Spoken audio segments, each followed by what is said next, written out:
2009 সালের 25 এবং 26 ফেব্রুয়ারি ঢাকার পিলখানা তৎকালীন বিডিআর নামের যে প্রতিষ্ঠান তার সদর দপ্তর, সেখানে নৃশংসভাবে আমাদের প্রিয় দেশের 57 জন চৌকস দেশপ্রেমিক কমিটেড সেনা অফিসারকে হত্যা করা হয়েছিল। যাদেরকে হত্যা করা হয়েছে, মহান মাহবুদের দরবারে দোয়া করি আল্লাহ তাদেরকে ক্ষমা করুন এবং তাদেরকে শহীদ হিসাবে কবুল করুন। এই দিনটি ছিল জাতির বিরুদ্ধে একটা গভীর ষড়যন্ত্রের দিন এবং যাদেরকে এখানে হত্যা করা হয়েছে আগে থেকে পরিকল্পিতভাবেই তাদেরকে এখানে পোস্টিং দেওয়া হয়েছিল। কাউকে মাত্র 1 মাস আগে, কাউকে 3 মাস আগে, এইভাবে পরিকল্পনা করে বিভিন্ন লোকদেরকে এখানে নিয়ে আসা হয়েছে।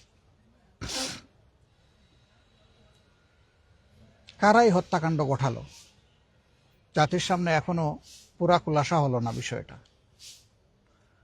তখন 2টা তদন্ত কমিশন গঠন হয়েছিল, একটা সেনাবাহিনীর পক্ষ থেকে আর একটা তখনকার ফ্যাসিস্ট সরকারের পক্ষ থেকে।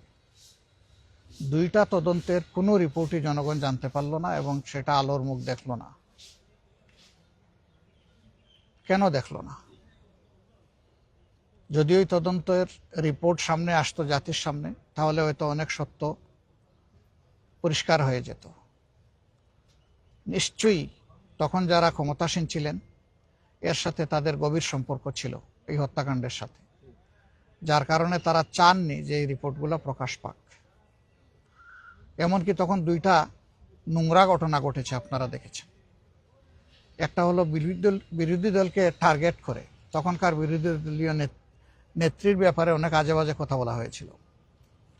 বাংলাদেশ জামাতে ইসলামের তৎকালীন অ্যাসিস্ট্যান্ট সেক্রেটারি জেনারেল এবং নির্বাহী পরিষদ সদস্য, সুপ্রিম কোর্টের অত্যন্ত মর্যাদাবান একজন আইনজীবী, সিনিয়র আইনজীবী ব্যারিস্টার আব্দুর রাজ্জাককে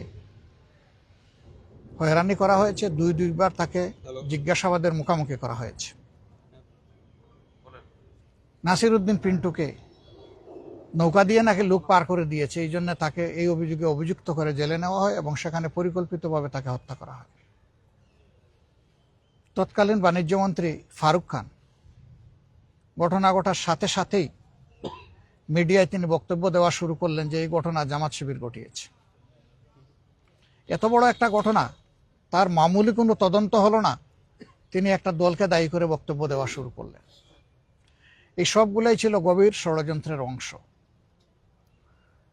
পরবর্তী পর্যায়ে বর্তমান সরকারের আগে যে ইন্টারিম গভর্নমেন্ট ছিল, এই ইন্টারিম গভর্নমেন্টের পক্ষ থেকে একটা তদন্ত কমিশন করা হয়েছিল।